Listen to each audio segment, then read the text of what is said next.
Magandang tanghali, Luzon, Visayas at Mindanao. Ito naman po ang inyong lingkod, si Kaagapay natin sa Kaagapay ECTV. No? So, kamusta naman po ang aking mga subscribers, mga OFWs sa labas ng bansa na sa ngayon patuloy na nagtatrabaho sa iba't ibang lugar upang makatulong sa kanilang mga pamilya. At kamusta naman po ang aking mga subscriber na nandito pa rin sa Pilipinas, mga OFWs na hindi pa nakaalis ng Pilipinas.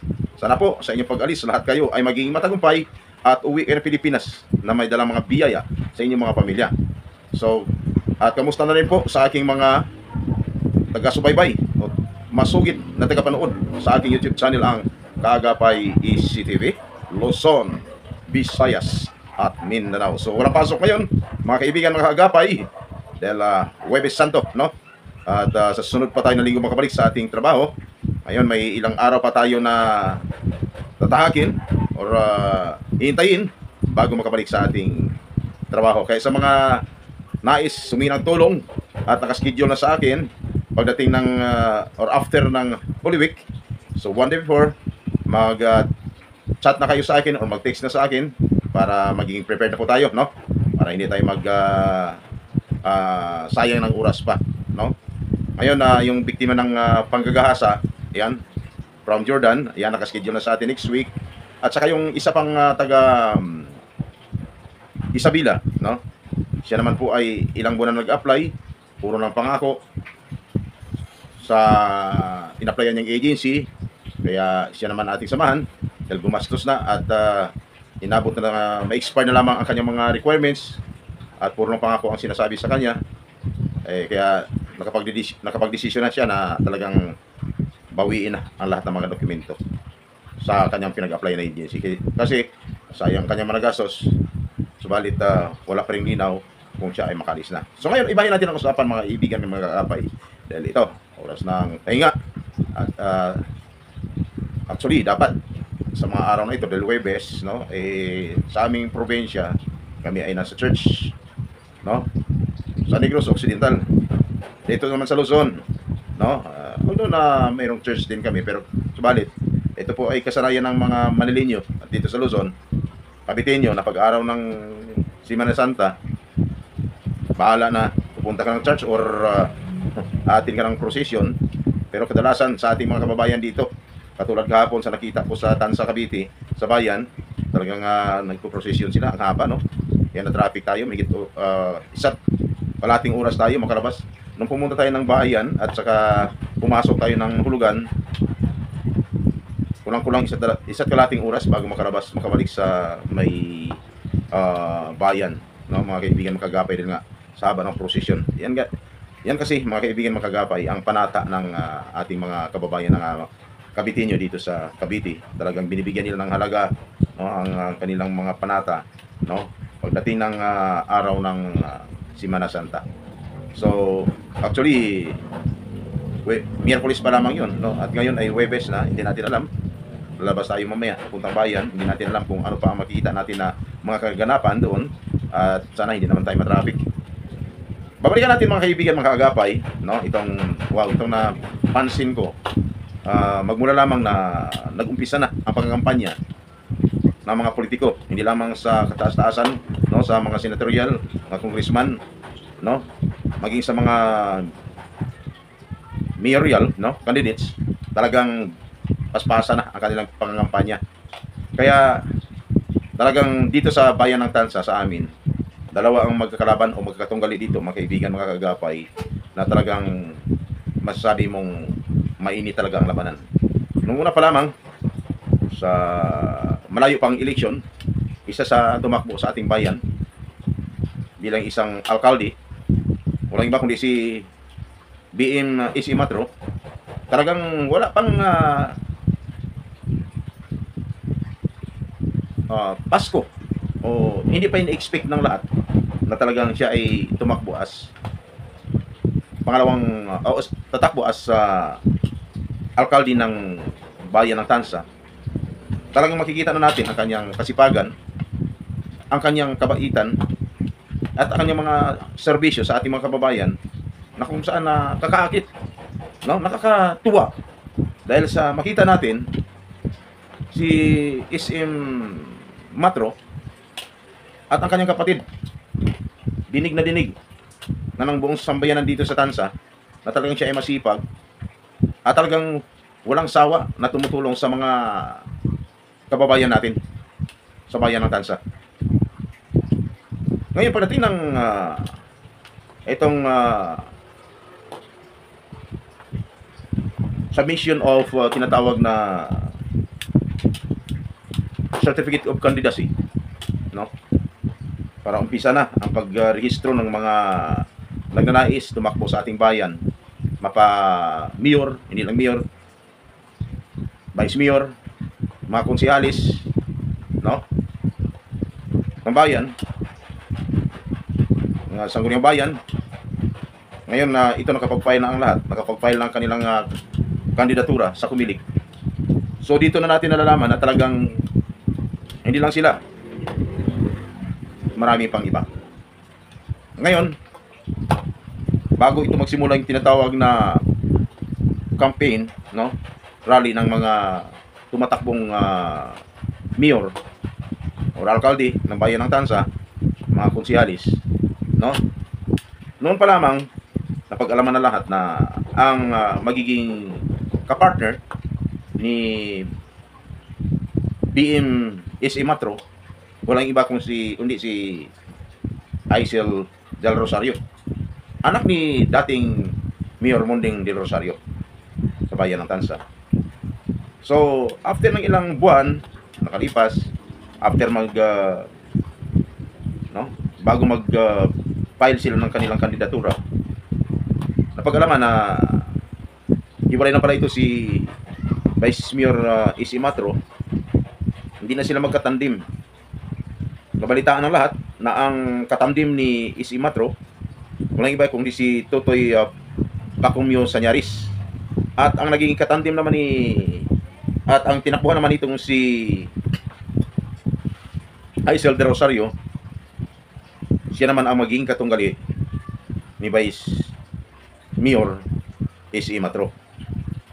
Then ang kanya namang nagiging BC alkalde, walang iba kung hindi kanyang buting tatay na si dating alkalde ng bayan ng Tansa na si Munding del Rosario. Ngayon, mga kaagapay, nakikita na natin mag-umpisang sinimulan ang pangangampanya sa bayan ng Tansa. Talagang may init ang labanan, mga kaibigan, mga kaagapay. Kanya-kanyang labas sa mga survey na talagang ang grupo ni Vice Mayor S.A. Matro talagang ang nangunguna pagdating sa survey. Talagang ang kay Aisel de Rosario naman na tumakbong alkalde ng Tansa, katunggali ni Vice S.A. Matro, talagang sad-sad pa nung unang araw ng kanilang pangampanya. Pero nakakagulat, mga kaibigan, mga kagapay. Alam niyo naman sa politika, no? Mayroong mga strategiya bawat politiko, mga pamamaraan para lahat malalampasan, no? Maiwasang mananatili na lang sila sa ganung kababang survey, no? Gagawa ng paraan ng bawat mga magkakalaban. Kaya pang ilang linggo pa lamang nung sila ay umpisa na nasungsugod sa lahat ng mga subdivisions, no? Mga villages, talagang makikita natin na bawat panig ay talagang nagpapakita ng kanilang mga gilas upang sila mapaniwalaan ng ating mga kababayan. Kaya itong mga nakalipas lamang na linggo, lumalabas sa survey ng Tansainyo sa grupo ni Aisel de Rosario na talagang lumamang na ang trust rating survey sa taong bayan compare doon kay S.A. Matro. Then sunod naman na linggo, lumabas naman sa pamagitan ng social media, no? Tumaas naman si Vice or S.A. Matro, no? Kaya ganun ang parang larong basketball na minsan lumalamang yung kabilang panig, no? Minsan bumababa yung kabilang panig, no? Yung kabilang yung team. Kaya ang nangyari, talagang ikaw na supporters, no? Or followers. Talagang ang iba diyan kinakabahan.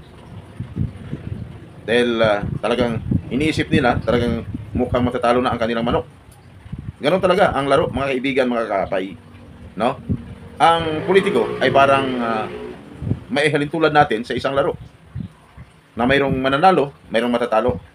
Kaya ito ngayon, mga kaibigan, mga kaagapay, talagang last Sunday, nakita namin, no?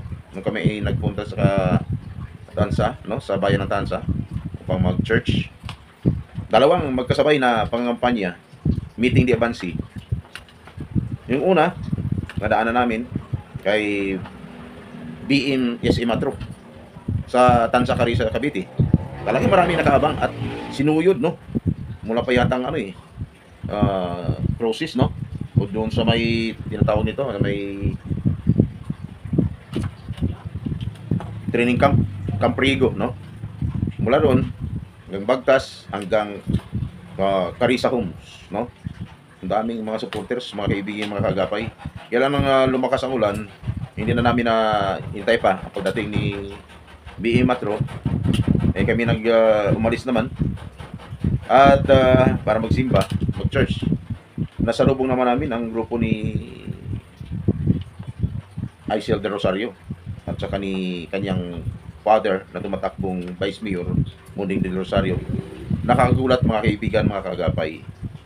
Kasi paminsan-minsan lang man ako nag-observe, no? Hindi naman talaga ako sumasali sa mga rally na yan. Nag-observe. Abe, nakita natin yung team ni Aisel at saka ni Munding de Rosario mulang Macdo, Tansa hanggang sa siguro Amaya. Ang haba ng parada, puro Aisel de Rosario. Kaya nakakagulat, mga kaibigan, mga kagapay, no? Akala natin malakas yung isang kalaban, si BM Matro. Ngayon nagtataka, maraming nagtataka. Ang dami parang supporters din ni Aisel de Rosario. Kaya ikaw ay may pinapanigan sa dalawa na yan, siyempre mag-isip ka ngayon, mukhang matatalo ng manok ko dito. Ano naman kung matalo ito? Ganun din sa kabilang panig. Pero ang masabi namin lamang natin, mga kaibigan, mga kaagapay, tayo ay mayroong mang pinapanigan kung sino ang bubutuin.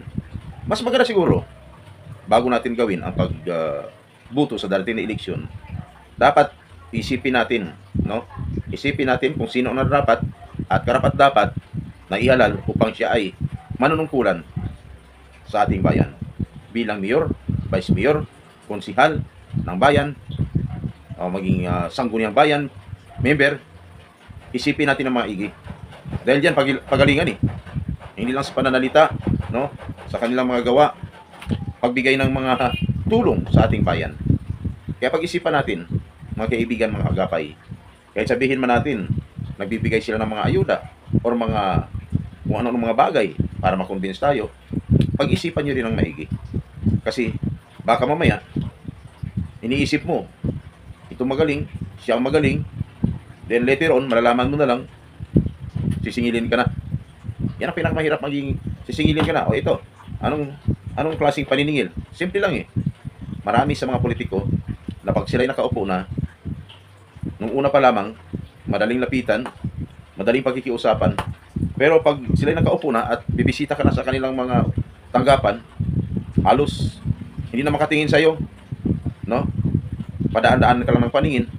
Katulad ng kanilang mga iba dyan, no? Barangay pa lang, no? Barangay pa lang. Grabe ang talagang pakipagkaibigan, pero pag oras na nakaupo na, ay naglalabasan na yung mayabang. Pero ito, tandaan niyo, mga kaibigan, mga kagapay, sa darating na eleksyon, isipin niyo na mabuti. You just analyze.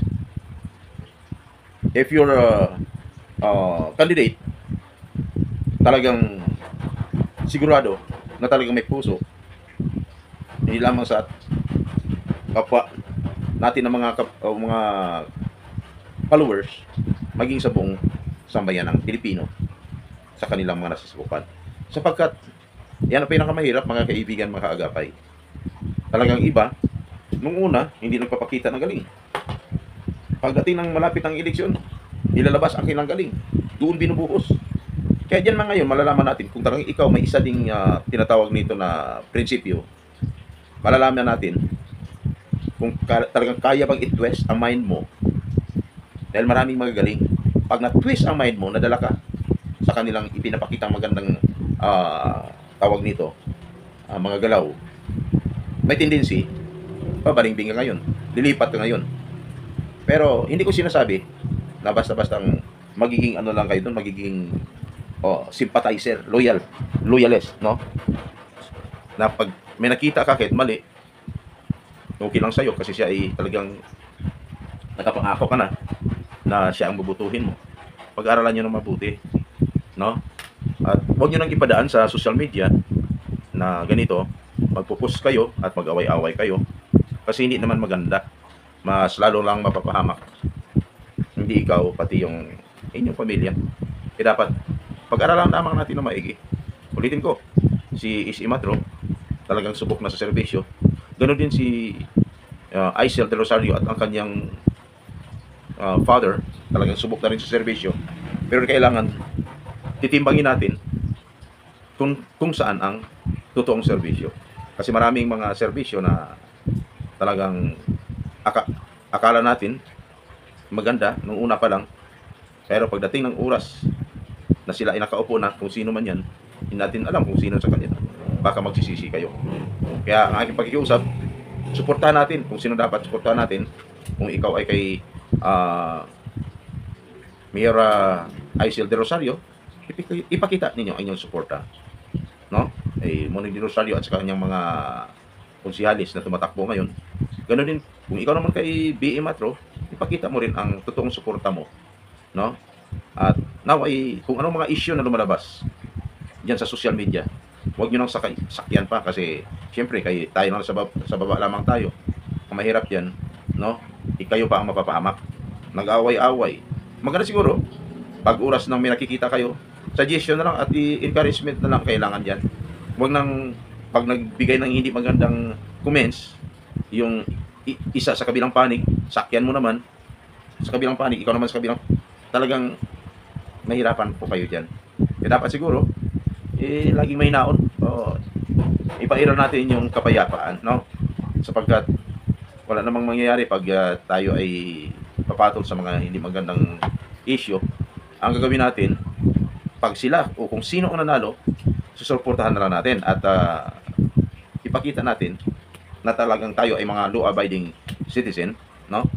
Pero suportahan natin kung maganda ang ginagawa. Pag hindi, no, hindi na, wala na silang pakialam doon kung sino man yan ang nakaupo, kung mananalo o magwagi pagdating ng halalang 2025. So kaya sa mga tumatakbong mayor, tulad ni Aisel de Rosario, Vice Mayor Moning de Rosario, ganun po kay BM S.E. Matro, sa kanyang kapatid kay sa kanyang mayor, Vice Mayor Totoy Pacomio Sanyaris. Sir, mga ma'am, panalangin natin kung anong will ng Panginoon, kung kayo ba ay karapat-dapat, pasalamat tayo, no? At sana magiging matagumpay lahat itong darating na halalang 2025 na walang mamamagitan na hindi maganda sa labanan na to. At naway magtagumpay po kayo sa inyong mga hangarin na makatulong sa buong sambayan ng Pilipino. At hindi pa huli ang lahat, marami pang nakaabang na mga posisyon para sa inyo kung kayo naman ay palari na magwagi. Hindi lang yan, hindi lang sa bilang isang mayor, baka hanggang sa kataas-taasan, governor, no? Congressman, congresswoman, senador, hanggang sa pagka-presidente. Kaya naway po manalo matalo kung sino man, kung ano mang ipinakita ninyo na kabaitan sa buong sambayan ng Pilipino, pagpatuloy lang po ninyo at kami nandiyan lang lahat sa inyong likod para sumuporta pag oras na kayo nakaupo na sa inyong hinahangad na mga posisyon sa ating pamahalaan. Maraming salamat po lahat ng mga kababayan ko dito sa lugar ng sa lahat ng kaibigan ko dito sa Tansa Cavite. Maraming salamat po sa inyo. Ang Kaagapay ECTV, patuloy lamang na nakatutok at nagmamasid sa lahat ng mga kaganapan sa loob at labas ng ating bansa. Mabuhay po kayo. God bless you all.